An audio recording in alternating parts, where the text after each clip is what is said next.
অনাবিল আনন্দে ভাসছে সিরাজগঞ্জের বেলকুচির আঘরিয়া গ্রামের শাহাদত হোসেন ও সোনিয়া বেগমের পরিবার। তাদের ঘর আলো করে আজ জন্ম নিল এক কন্যা সন্তান।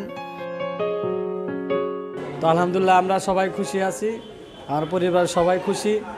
তো এর জন্য আপনারা সবাই দোয়া করবেন। মেয়ের ঘরে এক নাতনি দিছে, আমরা সবাই খুশি।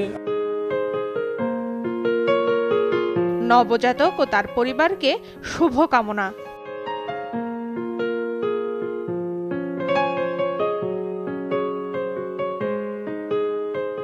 আমাদের লিটল স্টারের চাই double care twinkle baby soap, ত্বককে রাখে কোমল আর অ্যান্টিব্যাকটেরিয়াল ফর্মুলা রাখে জীবাণুমুক্ত।